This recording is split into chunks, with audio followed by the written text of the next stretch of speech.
Hey everybody, it is Daniel here from the Wish You Were Beer Show. Thank you for coming back by this Thursday, 8 p.m. Eastern. Every week we do this show live. It's ridiculous. I can't believe we haven't been canceled yet. We've been canceled. No one's watching it anymore. It's just we think it's still airing, but it's not.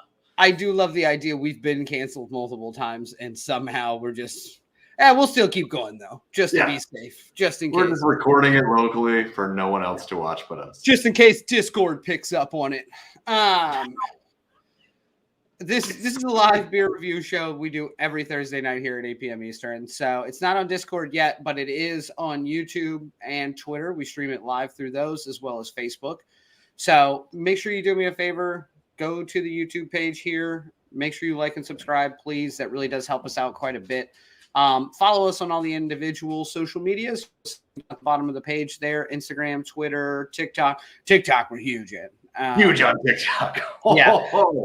Honestly, like 3 viewers on TikTok. Hey, easy. Yeah, TikTok's kind of a big deal for us right now. So if you're looking to find us anywhere we're trending, just search TikTok. And we should come up first. We're first. We're first. Then TikTok. Us, then TikTok. Yeah. And then there's some like Chinese controversies and stuff below that, but still us, then TikTok. But make sure you follow along with us on all the social medias. We do spend a lot of time there throughout the regular portions of the week, drinking beer individually all over the place. Make sure you find us on Untapped. That's probably also a big one, individually as well as the show. It's where we catalog all of our beers. You can see everything we've had on the show, everything we've had individually if you follow our personal handles. Pretty easy to find, all down in the About section. Go to our website, hang out. Maybe go there, buy some merchandise. I don't know, hang out, buy some merchandise. I don't make these shirts for me, all right? I make them for you. And not you, Daniel. You, the viewer. I'm pretty sure you make them for you. And I think that brings me the most amount of joy out of them, actually. Speaking of shirts, do you want to see last week's shirt already? I mean, I'll take a look at one. I introduced myself, but of course that lovely gentleman on the other side is Phil, if you haven't seen us before. Our co-host Tiffany is traveling for work this week, so it's just the boys. Just broing out. I don't even know how to accomplish that statement, so I'm going to leave it alone. You know what? When people think of a beer show, they want to watch 2 white dudes talking about beer. I think that's like the goal. Honestly, that always concerns me at a core level when it's just you and I on. I'm like, God damn it, we're exactly what's wrong with beer. Let's do a show about it. Yeah. Yeah. It's really strange when Tiffany's not here because it does make me just feel like just bros. Just bros. Just bros hanging out. This isn't going anywhere. Oh, it's going somewhere. All right, let's see the shirt from last week. I didn't even realize there was a shirt from last week. Well, so last week, I know everyone was so sad that they didn't get to see us live last week because last week was Thanksgiving. Which we haven't even talked about Thanksgiving yet. I'm sure we're going to have a lot of stories. I don't have time. Give me the damn shirt. But before that was International Gozo Day. Yes. Day? Yeah. It was International Gozo Day. So I created this shirt. Just says, what goes around. I see what you did there. I don't know. I don't know if I care for it, but I'd wear it. You'd wear it anyway. I'm a supporter of the show. I'd give it a ring. Yeah. You know what? These shirts I'm getting less and less creative with these, but I got a feeling I'm gonna come right back flying in because I think tonight we're gonna have a good show shirt for next week. Something's gonna come up tonight. Okay. All right. I'll try to not say something terrible. Or say something terrible. I mean, we already got Gabriel coming in hot here with the Obi wanna drink a beer. Wow, that's kind of already been done. What else we got? The comment section's a little quiet tonight. What's going on in the comment section? Not well. I think they're not inspired by my shirt. They're not inspired by your shirt so far. That's good to know. Hey, are you drinking a transmitter already, by the way? I am. Yeah. So we were lucky enough. Vero, who does a lot of show work for us, got us these beers out of New York, and she sent us pre-show beers as well. So I am currently having the Transmitter and Other Half collab, which is a Oktoberfest. And so far so good. Is that what you're having as well? Yes. Okay, perfect. Which everyone loves Other Half, so that's exciting to see them with Other Half. Correct. Yeah, it automatically gave me a good feeling about the actual show beer. I know that sounds ridiculous, but coming into this, I don't know Transmitter from Adam, but I do know Other Half, and looking forward to it. And you do love Spruce Tip beers, which is what we're doing tonight. So. Fucking love Spruce Tip beers. I don't know if I referenced it in the show promo, but there is a weird Easter egg on our actual website if you want to go find it. It's an older video. I was a much younger man by at least a year or so, having a Spruce Tip Saison from another brewery. So go find it. Enjoy it. Spend your life with it. It's fantastic. You're a big Spruce Tip fan. Huge Spruce Tip fan. Just the tip. Yeah, just the tip. I don't like the whole tree. Yeah. No. What am I? Good Lord. We're killing it tonight, by the way. Yeah. This is a good show. I'm feeling this one. I like that we're at this point. You're saying we're killing it. We might as well just cash our chips in. We just shut the show down. We just shut it down. We have a guest tonight, but I don't know. It's going too well. I don't want to bring him into this, Yeah, cancel the guest canceled. No, no, I'm excited for tonight. It's always fun. Like I said, Tiffany's not here, which always creates kind of a little bit of a weird, just me and Phil hanging out. So we are excited that we do have a guest tonight. We are doing a beer from Transmitter Brewing, which is out of Brooklyn and New York. And it's a Spruce Tip Saison, which, again, I'm super excited about because if Jesus made a beer that was just to save my soul, it would be a Spruce Tip Saison. So I'm excited about this beer. And I'm always excited to have a guest in general, but I'm even more excited to have a guest when we're down a co-host as well, because it really does help create the rest of the space and gives us somebody to hang out with. So it's not just, me and Phil. Instead, it's going to be three bros hanging out. Three bros hanging out. That's what everyone comes to see. I love it. I love it. All right. Well, let's get into this then, I think we're done. I don't even care how your Thanksgiving was at this point. Really, again, follow our Instagram. You could have seen all of it. Did you eat turkey? Because that's what I did. All right. So let's get into this because I'm excited about this beer. I know you love Spruce Tips. I'm not familiar enough to say how much I love Spruce Tip Saisons yet. Okay. So I'm excited about this because I have a feeling this one's gonna be a good first one for me to really dive into. Sure. All right. So we've got a short video of Transmitter, and when we get back, we will be here with Ian, head brewer of Transmitter Brewing. Here we go.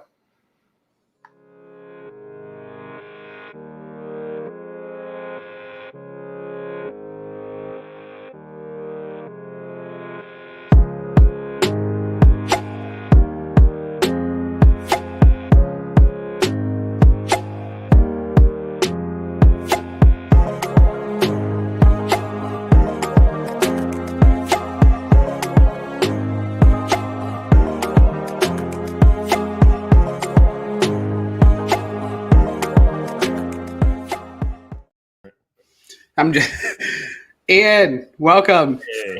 Yeah, sorry. I'm just leaning into the map going, where in Brooklyn are they? All right. Okay. No, I see Ian, thank you for coming on the show. We really appreciate it. We came on last minute. We love that you're here because, as you heard, Daniel and I, otherwise it would just be us just rambling for an hour. So we appreciate you coming on. Yeah, no worries. I was just drinking beer, so Yes. might as well talk with some guys. Welcome to a Thursday night with the boys. Yeah. Cheers. Hey, I think that's the shirt. yeah. So what are you drinking? Right out of the gate, I guess. This is the spruce tip. I want to get my tasting notes down. So Yeah, don't ruin it yet, then. You son of a bitch. I got backup. Don't worry. Nice. I technically have a backup can of it, but it's for Tiffany, and she's not here tonight. So if I drink it, I'm gonna get fired from the show. So I only get one. Don't let me forget that this time. So what, Ian? So you're the head brewer at Transmitter? Yeah, among other things. Rob and Anthony brought me on about 7 years ago when we were still at the other space in Long Island City. Yep. And I do the majority of the production from grain to glass, basically. Okay, nice. So is that your background in the beer industry? Did you come from production? Did you come from front of house, or not in the beer world at all? No, not in the beer world at all. I spent 10 years in finance with big banks. Wow. After college. And you were like, I wanted to do something a little more shaven and wore a suit and tie almost every day. Yeah. I love this story. We've talked to, I think, a few people who have had this kind of same story where they work some job in a suit and then they're like, fuck this, I want to make beer. It's such a great story. Every time I hear it, I'm like, I respect that. Yeah, I traded 6-pack or 6 figures or a 6-pack for 6 figures, essentially. I like it. So now you wear overalls, so you got that going for you. Yeah, I'm a huge fan of no waste restrictions. So. It's perfect for this time of year. Yeah, perfect. So now, coming from the finance industry, then coming out of college, do you have like a background love for beer? Was it like just a secret 30 rack love of beer? Like, what got you into that industry? Yeah, I totally love going to beer festivals and drinking craft beer. Probably the 5 years out of college, after the quote unquote macro binge fest. Sure. But my buddy and I got a homebrew kit and we started making homebrew, and we went pretty much full tilt into, doing an extract batch. Be like, this is silly. Let's do all grain. Spend a whole bunch of money on stupid homebrew shenanigans, and we made some good beer. We thought it was good. Our friends thought it was good. It's kind of the typical story, like, oh, like you should do this for a living. Like, I don't know about that. Yeah. But I said the same thing after I made a Mr. Beer once. Mr. Beer. Yeah, you kind of get full of yourself, and you're like, oh yeah, this is good. I could make a living doing this. Yeah, that's not exactly how it happened. It was in tandem with being pretty miserable in corporate America that led me to find a pretty much bottom of the barrel production job at Greenpoint Beer Works, which is where Kelso and Heartland Brewing beer was produced. Yeah. And it's kind of the breeding ground for a lot of brewers in Brooklyn and New York and beyond. If you walk into any brewery in the city, they probably have almost one employee, maybe 2 employees that work there at some point. Yeah, we joke about it on the show with some regularity with where Tiffany and I are in Virginia. There's one brewery that tends to just groom people that end up going to other places. Like it's just a high revolving door, so to speak, of just people come in, they get trained, and then all of a sudden when somebody needs a new brewer, when somebody needs this, that's where they end up. So it's the same idea around here. You go to any brewery within 50 miles, there's a good chance one of those people comes from this one brewery. Sure. Yeah, that's how it worked until they shut down. Yep. And I feel like I think the more and more people we talk to, I do think that's somewhat of I don't know, the beer world is so tight because, you don't just start a brewery with a bunch of people that have never been around beer before. So you're constantly cherry picking people from the industry in some capacity. That everybody at a brewery usually comes from a brewery close by, usually. Yeah. I mean, Yeah. you should. Otherwise, you're in for a big adventure. There's been a couple that have started up that did not go that route, and it was very interesting to sit back and watch. Yeah, I love it. All right, so I think we gotta play some trivia here. I think we call it something, but I'm not sure what it is. Do you remember? It's history and facts, Phil. Just right.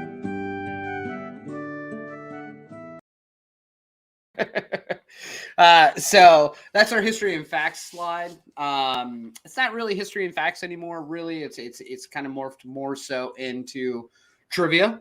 So if you are logged into YouTube or logged into Twitter, you can play trivia along with us. So you can comment along in the comment section. We'll try to give you a couple of seconds after each question to give us your wrong answers, so we're not the only ones wrong.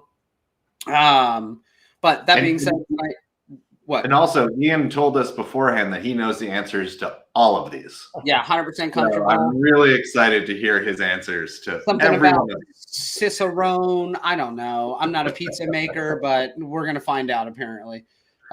So tonight we are doing trivia on the Spruce Tip Saison from Transmitter Brewing out of Brooklyn. So let's now, and again, typically Tiffany or Vero would handle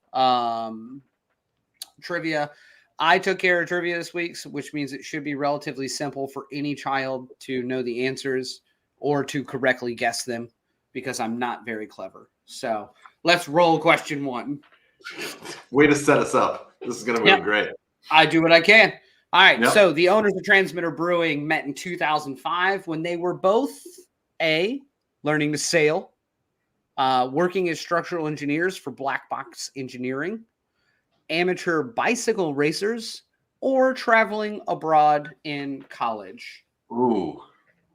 See, for me, this one is I feel like the classic story would be the traveling abroad in college, because you tend to bond with the people you do that with, and then they were probably in some breweries or some pubs over in Europe somewhere, and we're like, oh, we love beer, let's do this back at home. But I feel like that answer is too expected. So I'm instead going to picture them in spandex and go with amateur bicycle racers. Yeah, I love it. That is also what Vero is going with, which typically and historically in the realm of this show means you are correct. Gabriel, you're a failure. Vero answered first, and she said C, and you answered second and said B. Katie, I expect more from you. So Vero, of course, and Phil, you are correct. Yes. They did meet as what is listed as amateur bicycle racers, which for me, I grew up riding bicycles with friends, so I also consider myself an amateur bicycle racer. But Ian, do you know more to this story? Again, originally Rob was going to join us, and we could have got the whole spandex background, but they both rode a lot of miles together. But I think Anthony's the real racer. He used to do time trials, and I think he still has a bike trainer at home, and he's racing on the internet still these days. Really? So still going on it? Yeah, he's got like calves this big. I think, you know, the gear ratio on his fixie that he rides to work every day is incredible. Like, I don't know how he either both gets going or stops. Well, he's got the calves for both, apparently. It sounds like that's how he gets going and how he stops. Yeah. He flew by me this morning. He's like, I'll see you later. All right. Now, does he ever walk around in the spandex and the helmet and just walk around the brewery? That's yeah, that's the vision I like. Yeah, no. And initially, I thought no answer there. Here's the thing: I'm not allowed to talk about that. Yeah. What happens in production stays in production.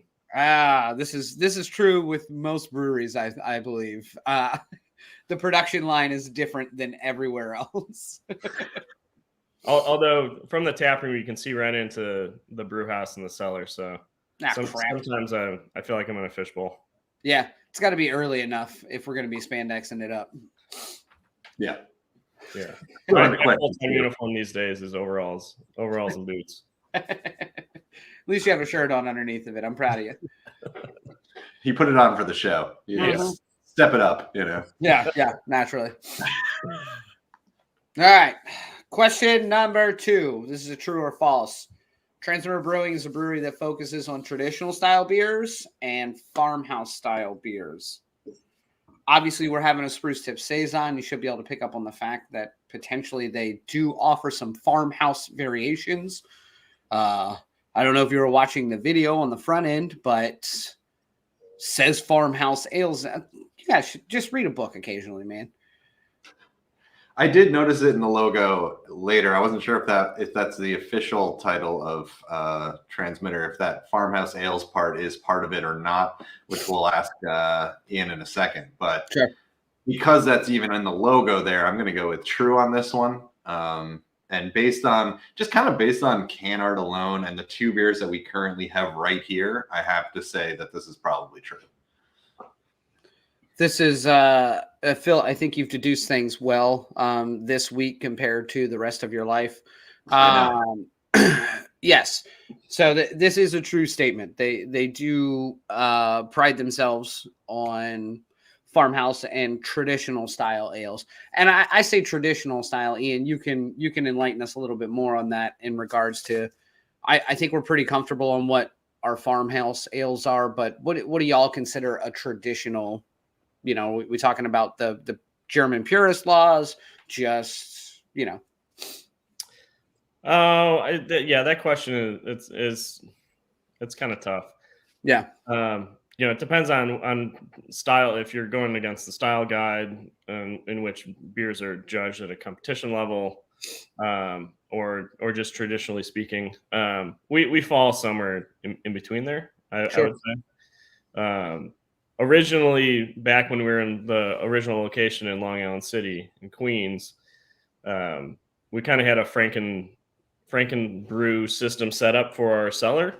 Yeah. And so we really didn't venture into doing too many lagers. Our glycol system was homemade by Rob and Anthony. Okay. They were actually featured in what is it? One of the mechanic magazines about their setup. Nice. But yeah, when we moved to the Navy Yard and expanded production, etc., and also when we, that was the first time we had a tap room. Yeah. The original location was just bottle service, and so once we had a draft system, we knew pretty quick that we were going to have a couple lagers on the line at all times. So that's when we really kind of pushed into not moving away from the Belgian French themed ales, but we definitely had to focus in on making good clean lagers. Yeah, absolutely. Anytime you got a tap room in general, that's going to have to become a thing just to be successful, I would think. Now I noticed that y'all don't have a lot of IPAs on tap at all, or from really what I saw, you don't have zero. None, right? Zero. Yeah. You have absolutely none. Never made an IPA. You've never done one? Never. Now, what is the reasoning for this? Because everyone else is going so hard at them, you were like, "Fuck that! I don't want to do any." Yeah, and back in the day, we didn't care for it, so a lot of the times we say we brew what we like. Yep. We weren't hop crazy, but it's going into the IPA and hop craze, like it just didn't seem like it fit with our brand. Cool. Interesting. All right. Keep going. I mean, let's give it a shot. Yeah. All right. So spruce itself has been used in several variations throughout history for a couple of different things, but select all that apply. So spruce has been used for beer and spirits. Nope. Dental hygiene, scurvy prevention and treatment, vitamin C, and all of the above. Wait, so is this... select all that apply. So if I select E, I also have to select A, B, C, and D? I mean, if you want to get down to brass tacks and be an asshole about it, then yes. Again, Yeah, cool. put trivia together this week for the show, so you're welcome. But yes, if you want to be a dickhead about it, then E, A, B, C, D. Then that's my answer here. I think this is everything. It's way too many letters. I apologize. So yes, that's pretty consistent. I'm proud of you, Phil. You're batting 1,000. I am. This is the best I've done in a long time. So yeah, this is true. Again, I put together trivia though, so I really can't expect much more from you than this. So out of these, Daniel, which is your favorite spruce-inspired thing? Oh, scurvy prevention. Scurvy prevention. Yeah. Oh, yeah. Good Lord, I'm trying to avoid that scurv. All of these obviously are different variations that have been used with spruce. Obviously, beer and spirits. We're having a beer here tonight. That's a spruce tip.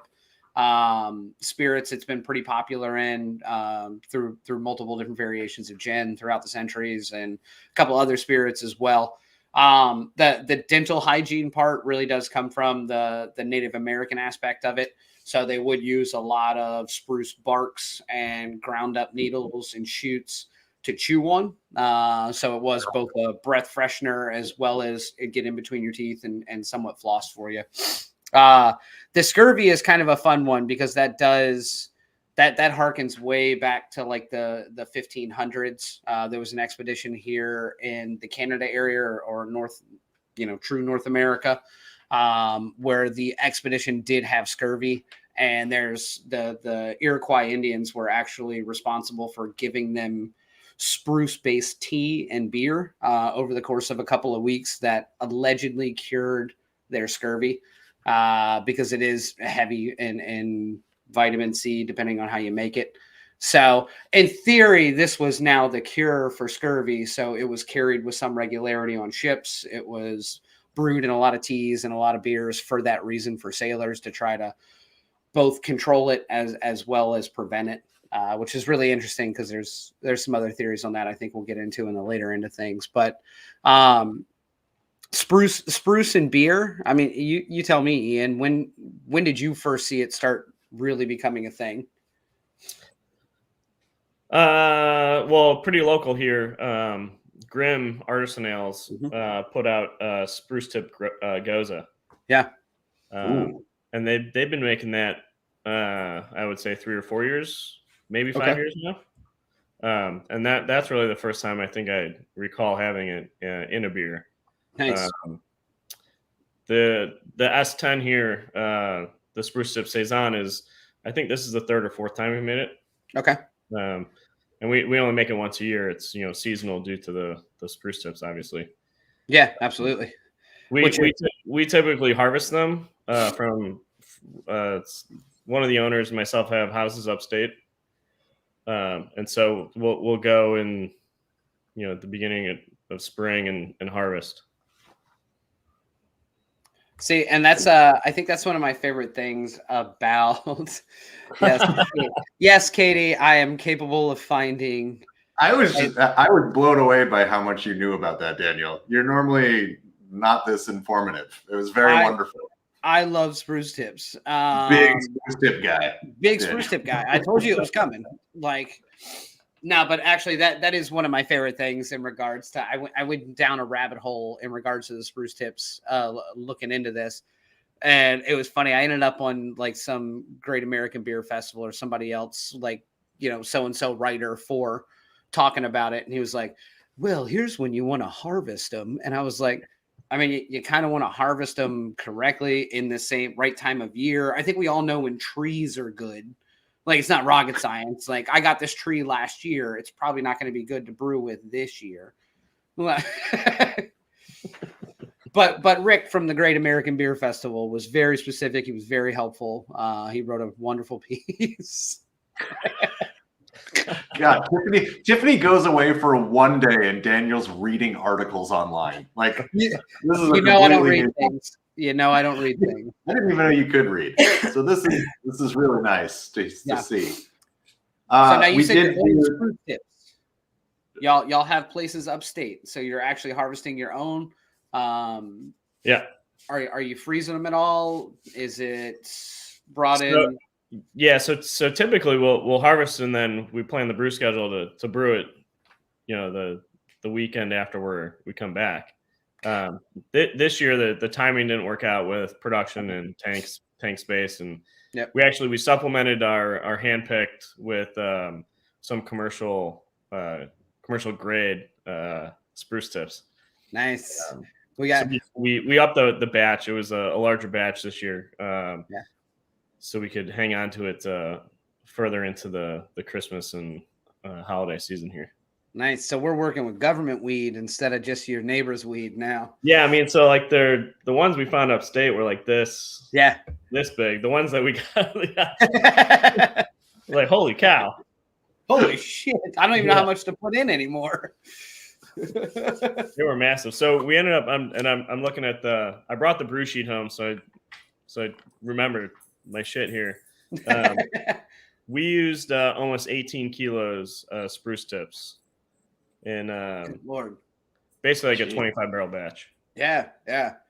And normally it's always impressive when we start talking in kilos. Phil's eyes light up. Hey, I'm in the Caribbean right now, so when I hear kilo, I get very excited. Both children of the 80s, so you're speaking my kilo language. Yeah, everything at Transmitter we don't do on a metric scale.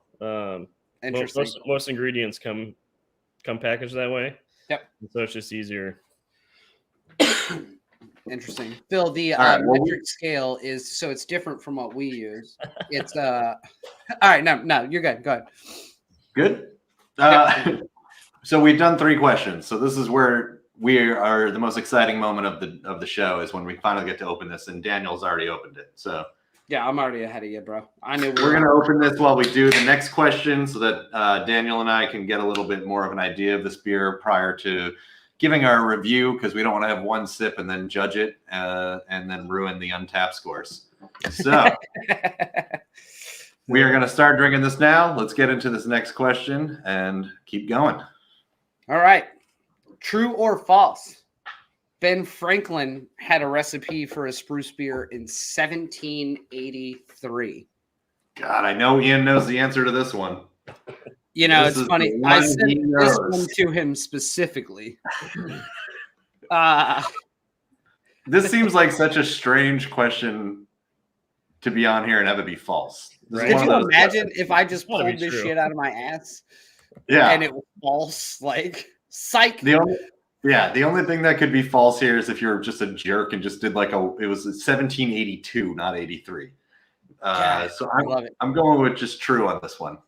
Okay. Yes. Obviously, this would be a weird made-up question, or I'd be extremely imaginative to just pull this one out of nowhere. But yes, this is true. And actually, it was. There's a book called Beer in America, the early years, which actually houses a lot of original beer ideas and things that came from some of the early colonies. So here, if you're really interested, here's Ben Franklin's actual recipe for spruce beer.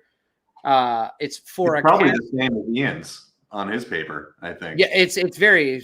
When he held it up, it looked like it was written in the same old time metric system as well. Yeah. But it says for a cask containing 80 bottles, take 1 pot of essence of spruce. I don't know what a pot measurement is, but I assume it was pretty common back then. 13 pounds of molasses or the same amount of unrefined loaf sugar, and mix them well together with 20 pints of hot water. Stir together until they make a foam, then pour into the cask. Then you'll fill with water, add a pint of good yeast, stir it well, let it stand for 2 to 3 days to ferment, after which close the cask, and after a few days, it'll be ready to put into bottles. They must be tightly corked, period. Bottle bombs. Yeah, right, exactly. No, I thought that was interesting because everybody always obviously quotes the damn Ben Franklin stuff that we're not really sure if he said or not about, beer is proof that God loves us and wants us to be happy. So it was kind of fun to find some tie back to his actual concern for beer in general. Do you guys have any cask ales? God, that always excites me. I know that's a random one because you're not a bar. I mean, you're not gonna. So yeah, we ventured into doing some English ales. We have an ESB and a dark mild that we've done. Nice. And we have a couple pin casks that we'll fill and prime, and those go to like the nicer beer bars around town. Yeah, I was gonna say typically like little Fergits or little actual casks roll around to the nice beer bars in town. They don't end up anywhere I frequent because I'm not allowed in those places. They say. All right, we've got another question. It's our last one, and then we're gonna just talk about this beer because I'm just dying to get into it. So yeah. All right, so this is a little more of a up in the air question, so to speak. But you can add spruce tips to your beer during the brewing process. At which points? Select all that apply. So you can add it at the beginning of the boil. You can add it at the end of the boil. You can add it during fermentation, or after fermentation, or all of the above. So once again, I'm going A, B, C, D, E on this one, just to be that guy again. Okay. So basically, you can't make your damn mind up. Yeah, but I have no idea because I don't brew beer. Okay. So I feel like we have been a part of a few beers. Like maybe this might make a little sense. Yeah, but when the beers that we have brewed together, Daniel, I don't remember much about that day. Oh, I was shithoused. Yes, 100%.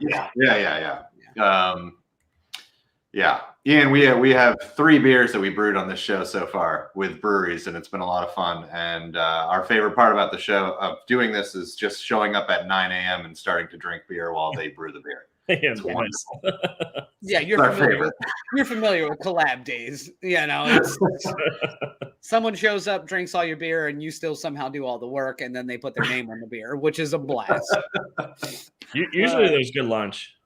Oh, yeah. Always good lunch, too. You're right. Yeah. It's very true. I think normally I'm just drinking. What's Andrew saying? This is a lot.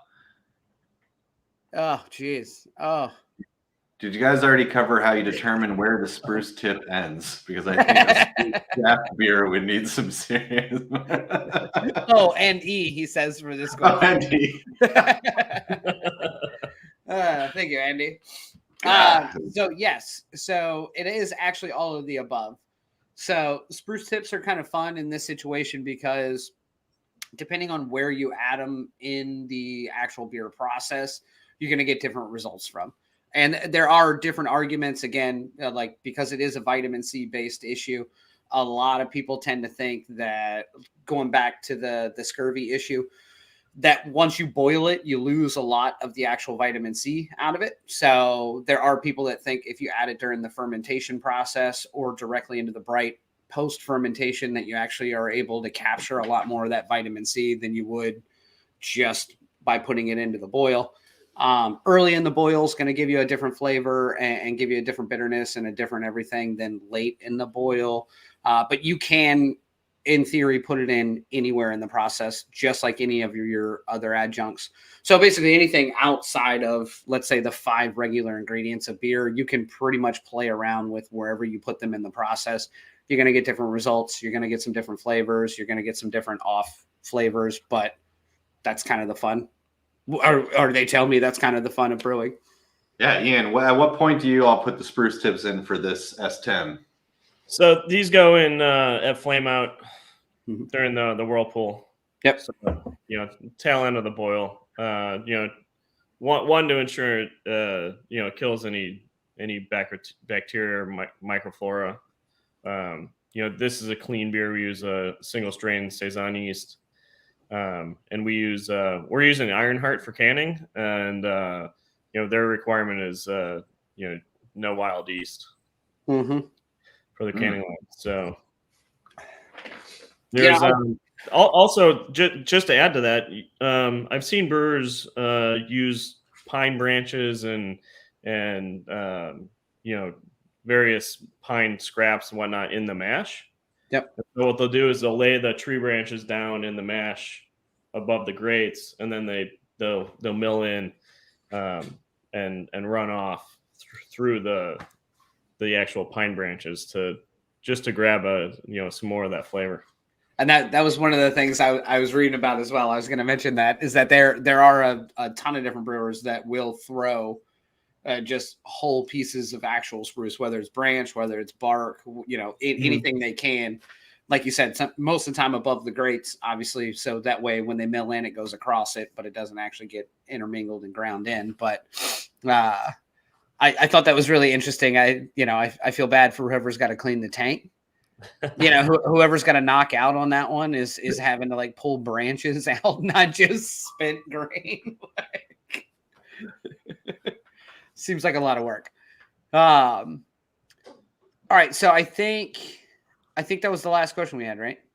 That's the last question. So let's talk about kind of this beer in general. I have a few questions, Ian. I don't know how much you can answer any of these, but first off, I really love the can design of Transmitter. I think it's it's really unique and different. But I noticed that you guys don't use names. This is just S10, which I assume is the 10th version of this. Now, so it's the 10th Saison. So the letter is the style, and then the number is just the next in line. Yep. So you literally just call your beer a better version of 9. They're just different. Okay. So then we also have the Oktoberfest. So it's OH2. What's that all stand for? So other half, and it's our second collab that we've done with them. You couldn't solve that mystery, Phil? Look, I'm here to ask questions, not answer them. Hey, nobody likes sitting around thinking of what their next beer name is going to be. Everybody, they're all taken. They're all taken. Yeah, you're getting a cease and desist somewhere. We don't have an A1 beer for obvious reasons. Naturally. And then it's a good point. And what do you know about kind of the overall design? Like, where's Transmitter? Where's the name come from? Do you know all this? Yeah. So originally, Rob and Anthony wanted to open the brewery in Greenpoint. It's a northern Brooklyn neighborhood that they both live in. I live there as well. There's Transmitter Park, which is right on the water on the East River. And they used to host WNYC's radio tower when it moved from Manhattan. I don't remember when. And so that's where the name comes from, and some of the lightning bolts and a lot of the label design comes from a ham radio card. Mm-hmm. It used to be called QSL cards, and people with ham radios would communicate over the airways with each other, and then they had their little 3x5 note cards that they would put a stamp on and mail to the person they talked to, and they would share their their own logo, so on and so forth. So a lot of the miscellaneous data and the small stuff on the label is taken directly from those QSL cards. Interesting.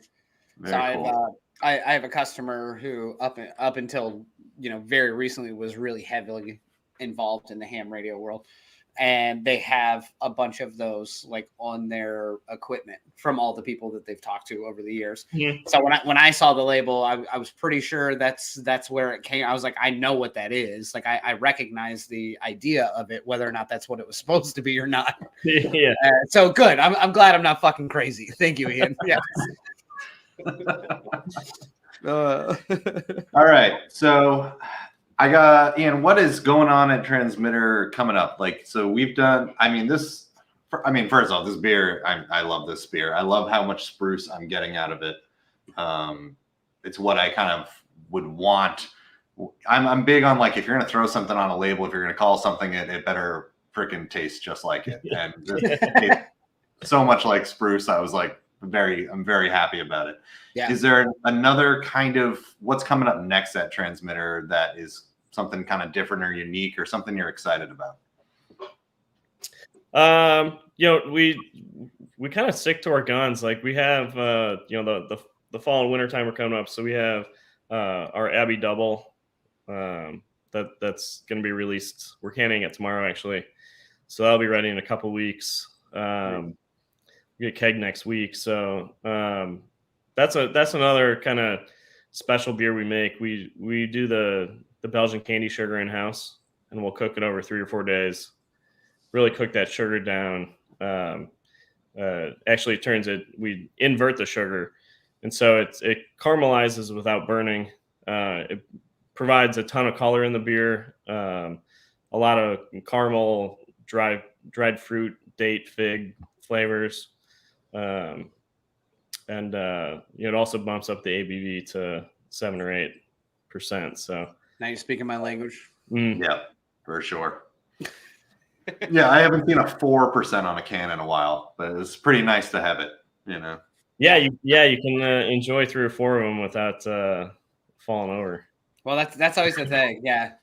Or it actually just means that once we get done with this show and we shoot our promo for next week, we won't be shithoused like we normally. There you go. Yeah, so right. Yeah. Gonna be our best promo yet. Thank you, Ian.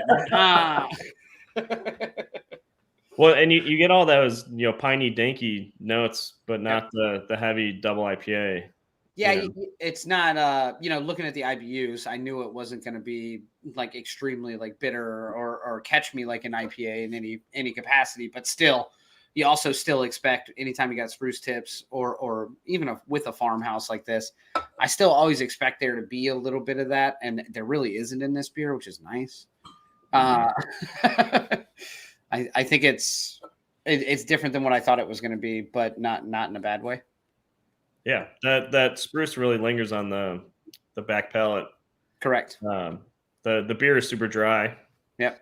It finished in year 1. Which is it's interesting. I don't think that's what I was expecting, even after reading the label. So there's portions of it I thought I was going to get, which definitely back end on the piney end of things, but sure. Yeah. We use DuPont single strain Saison. Yep. Yeast it's pretty attenuative, so yeah, it dried the beer out in really no time. There's not a lot of sugar, 4% beer, so I'm a big fan. Ripped and rocked, and then we sat on it cold for almost a month. Wow. Okay. Just clean it up. Like if you decant, we do can conditioning. Yeah. So all of our cans have yeast in the bottom of the can. So if you decant, like you get this. Like it looks like a Pilsner lager. It's like, right. Beautiful. You can read the newspaper through it. Yeah, it's nuts. Also wasn't expecting that, even though, like, again, I knew it was can conditioned. Like I read the label, but still wasn't expecting it to be quite as, like you said, Pilsner-y as it is. Mm-hmm. Yeah, which is killer. I mean, that's what Saisons are Pilsners with yeast that's flavorful. Correct. I'm a big Saison fan, and I joke all the time. It's it's a Pilsner, but it's a better flavored Pilsner. Yeah. So it's a Bud Light, but it's a craft beer Bud Light. Yeah. I love it. Yeah. All right.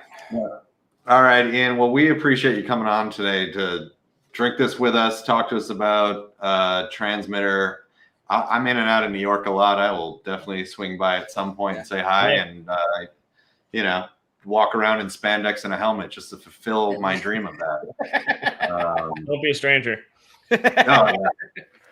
No, I will not. So we appreciate you coming on. This beer is fantastic. I'm entering the world of Spruce Tip, and I think this was a good entrance. Cool. Yeah. So we really appreciate it. I enjoy the hell out of this beer. Again, it's right up my alley in general anyway. And after doing some research on you guys, I think y'all are pretty well right up my alley in general anyway.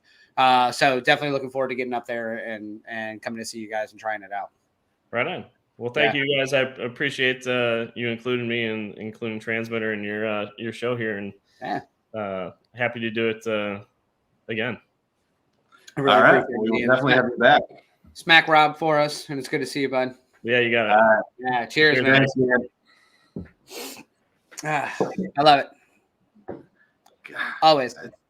Yeah, always good. Always just so great to hear these direct out of the brewers, to hear what these are all it's about. always straight from the horse's mouth, so to speak, which is always interesting to me. So it's one thing like when we have owners on, or like we have sales reps or front of house people. It's always another thing to have the actual brewer on to go, oh yeah, no, this is why this is what this is and why. And it's like, oh, well, yeah, that's the exact reason why. Thank you. That's nice. Yeah. And this, I think we should just get into this beer because I want to talk about it because I'm you'd like to review it? Intrigued by this concept, and now this is what I'm going to be searching for. Let's review it. Let's review it.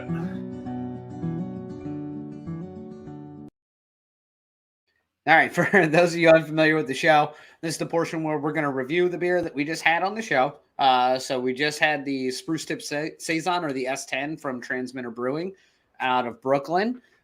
We do use Untapped, which is a 1 to 5 bottle cap system, as the kids say. So make sure you follow all along those drinking kids on Untapped. Oh, listen, there's a lot of drinking kids, trust me. So make sure you follow along with us on Untapped. Find our show handle, find our individual handles, and have a beer with us and see what we're drinking with any regularity. So yeah, let's get into this. I'll go ahead and go first. Again, this is my fucking jam. Yeah. So there was no doubt for me as to whether or not I was going to like this beer. Well, I was intrigued because I know how much. So that can also be the scary thing, is like it is your jam. So therefore, if it's not done well, you'll know. In a sense. That's good. Well, that's fair. And so this one's different than what I expected it to be. It's extremely light ABV. I mean, it's sessionable, which is fantastic. Like we had talked about, like you can have 4 or 5 of these. I mean, I can have 4 or 5 of a lot of things, but I would enjoy having 4 to 5 of these.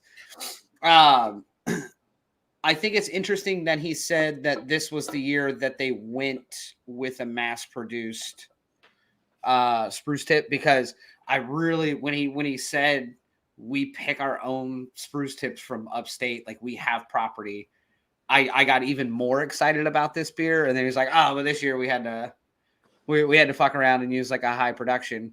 I was like, oh, damn it. Like I got to try last year's. There is something super fun about like being like, yeah, we just go to our houses upstate, pick a bunch of spruce tips, and come make beer. Like that's. Well, and I think that is one thing that shows up differently.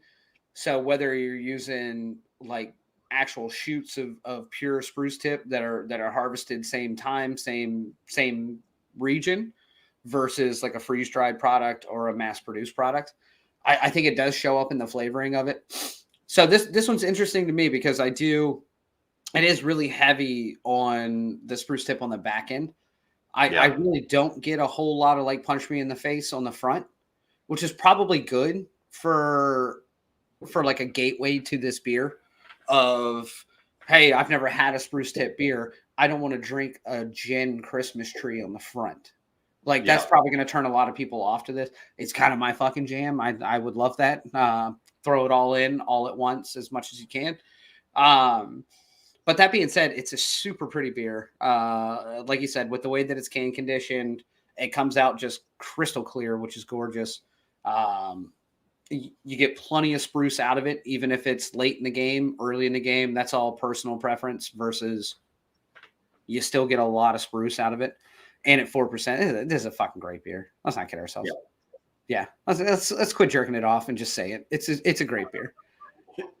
1 to 5. Where are you heading with this? For me, this is a 4.5 any day of the week. Yeah, this is pristine. Yeah.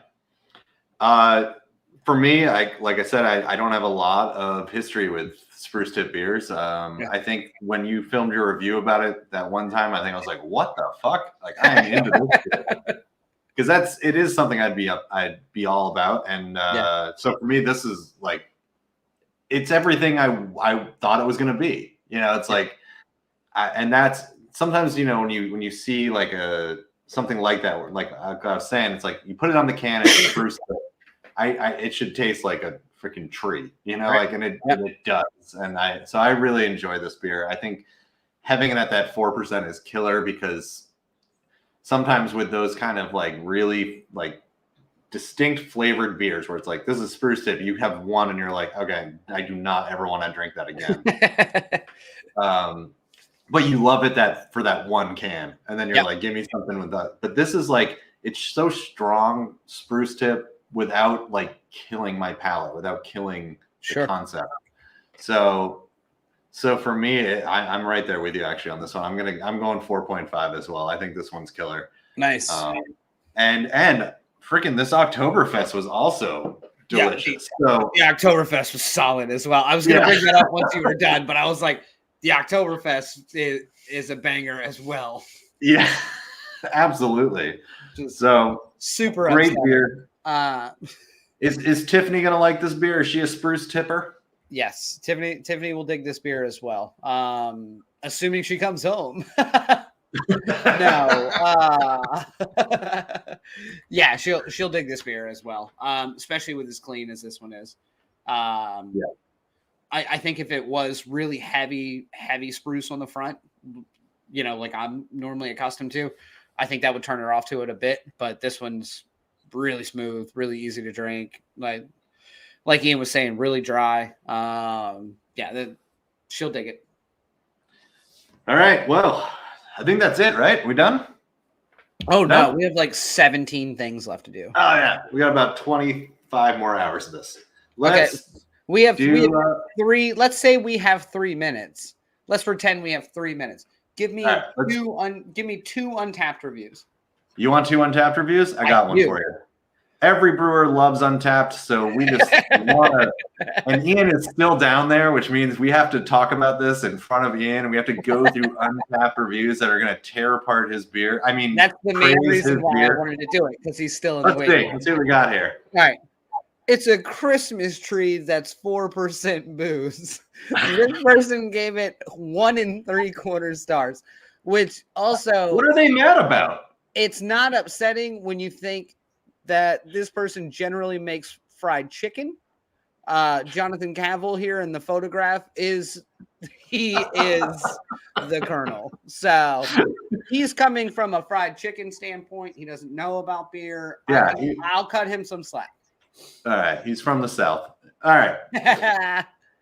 Not enough going on, even for a subtle one.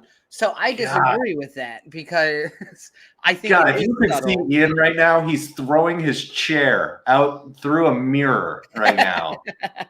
All right, we can't bring him in doing this. He's so angry. He's now only wearing overalls. God. I completely disagree with this one too. Yeah, I think it's subtle on purpose because there's a lot going on. But again, what do I know? I'm just some dumbass who's drank 4,000 plus beers on this stupid app. So, all right, lighter and sweeter than what I had. Oh, interesting. I wouldn't have thought about that. But lighter and sweeter than when I had it on tap. It's piney and resinous, but it feels like it really comes across best on tap. But it's almost like shopping for a Christmas tree with the pininess. Obviously, I suggest on the 2 of you can. What? Obviously, I suggest on the 2 of you can. Okay, Aaron has had way too many of these on tap. No, I would be interested to try this on tap versus the can conditioned version of it, because I think that would change. I think that probably would change some of the flavors of it. Me personally, I think it's probably better can conditioned than it is on draft. But again, what do you know? Yeah, me and Aaron are going to differ on some things because I, of course, can too. You too can, I think, right? You can, LOL. You too can, LOL. He's having a good time there, that Aaron. Love Fruit Loops. All right. I think we got one more thing left. We got one more thing. Here it comes. All right, so this is the portion of the show where we take just a brief minute, and I say that because Tiffany's not here, so it's going to be just a brief minute to reflect on what we wish was beer versus what it actually is in the real world. So it can be anything from your childhood, this week, your dog. It doesn't matter. What do you wish was beer versus what it actually is? So there we go.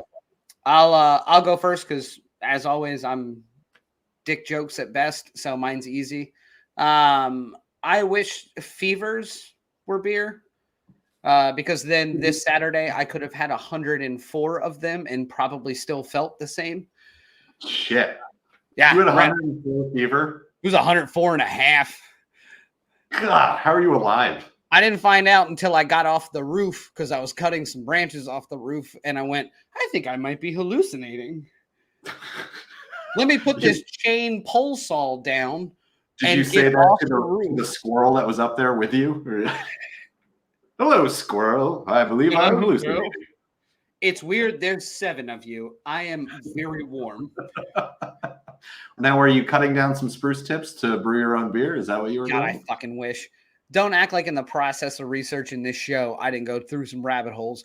I'm making a spruce tip something. It's going to probably end up being a tea because I can source that out pretty easily and make that at home. But yeah, it's going to happen.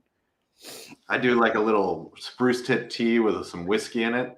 That's what I do. Oh, I'm not allowed to drink whiskey because I turn into a dickhead. As opposed to... Yeah, but it takes 30 beers to get me there. It takes me 2 whiskey drinks before I'm just rifling your mom's skirt up. And on that note, let's bring in Ian to find out what he wishes was beer. Ian, what do you wish was beer this week, dude? What I wish was beer that wasn't. I've been working on swelling barrels at the brewery to put some big heavy stouts in. Yes. And they were leaking tons of water, so I wish all that water was beer in my mouth. Perfect. It's actually important that you said in your mouth. Because if you just wished that was beer that spilled out, that'd be a waste. I'm sorry, you have a dog? My little puppy wanted to say hi. This is Walter. Walter! This is Walter's show now. It's the Walter show now. Yeah, we should just leave Walter on camera. We'll probably get a lot more viewers.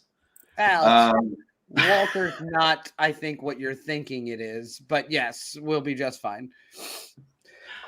All right, Ian. Well, thank you for coming in and giving us your wish you were beer.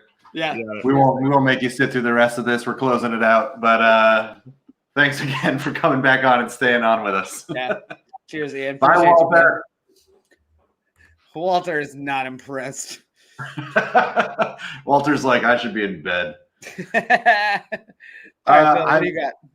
Well, I saw Vero's was World Cup matches was beer, but hers is about the stress of it all. I actually wish the World Cup was beer because then I could have 2 different beers from 2 different countries and compete and review them back to back and go through I actually, did you see this? There is a guy who actually does this. He gets a beer from every country in the World Cup and drinks when they lose. Yep, I've seen that. I love that idea. And every time it happens, I'm like, oh, that's right. I suck at everything, and I don't think of anything original. Thank you, sir. It's basically our entire career here, Daniel. It's getting pretty close. But, you do say that you wish you could pit beers against each other. I am excited for Dave at Beer in Front's his inaugural Beer in Front Awards. So he brought a bunch of beer folks together online. We were included in it as well as a bunch of other great podcasts and different video casts as well. And everyone got a Google spreadsheet on all the beers that are somewhat macro produced, but I'm really interested. I got to go through some of them a couple of nights ago, and I'll be interested to see his show when it comes out. Which I think will be in a couple of weeks to see what everybody else thought of all these beers. All right. Well, that's it then. That's the show. Do we know what we're doing next week? We do. It's on our website for those who want to see it. It's from wishyourbeershow.com. You can never buy a really cool shirt while you're there because, what goes around. So... I thought for sure, we had a conversation that we were going to make a shirt that World War II killed the goes. We were. And then I stopped drinking and thought about it. And it was so amazing. It hurt. Yeah. You're like, well, if I make that shirt, what other shirts will I ever make? I understand. Yeah, right, that was pretty much it. I didn't want it to also kill the shirt game. Could you imagine a Panzer tank and it just says World War II or Germany killed the Goes? Tell me that's not going to be our number one selling shirt. This is where we disagree on some You things. want to start making the shirts? You want to start doing it? Your chicken scratch? Just for the record, this motion of you holding a drink and saying, "You want to make some shirts? You want to do?" You're like my oldest like grandfather. Oh, you want to come to work, big boy? Come on, come back around and find out. Just with a jar of whiskey. Just...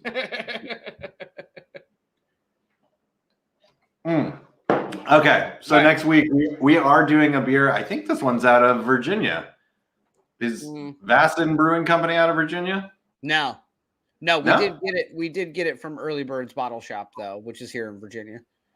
Okay. Yeah. Well, it's called Festa. Is that how you pronounce this one? That sounds great. Festa. I don't know anything about this one, so I'm intrigued by it. I haven't done trivia yet, so who knows what it is. I do love the can art on it, though. It's got like a deer. It looks all badass. Yeah. So we'll go into that one. But yeah, that's next week. So besides that, we just want to thank everyone for stopping by the show, watching it. Buy a shirt, wishyouwerebeershow.com. We've got some other merch on there. And a big shout out to Transmitter and Ian for coming on and talking to us about Spruce Tips. I'm now on the hunt for Spruce Tips, which is going to be hard here in St. Martin, but I'll send you some. It's Christmas around here. Yeah, if you just collect a bunch of Spruce Tips for me, that would be wonderful. That could be a and then we'll be back next week, and hopefully Tiffany will be here, because otherwise, just two bros talking about beer. Which is our Wednesday. Make sure that you like and subscribe, because that's what we have to say. Follow us on social medias, especially TikTok. Daniel's been shaking his ass on TikTok for weeks in a thong, and no one's biting. So let's get that going viral. 100%. And Daniel, always good to see you, man. You as well. Always good to have a little bro time, beer time. It's like a Sunday. And we'll see y'all next week. Cheers. See you next week. Should I hit the thing now, or should we? I mean, you can try it. I don't know if it. You can just hang out for a bit if you'd like. Yeah, I pushed it. I thought I pushed it 10 minutes ago by accident, so I don't think it works. No, it doesn't. I don't think we've been recording. I don't think anyone's watching. I'm pretty positive that we're just hanging out, just because we have been banned. So yeah. Just entertaining ourselves. I do appreciate that our number has not gone down since we've started just rambling. I do appreciate that everyone who is still here wondering where this is going. And guess what, people? It's going nowhere.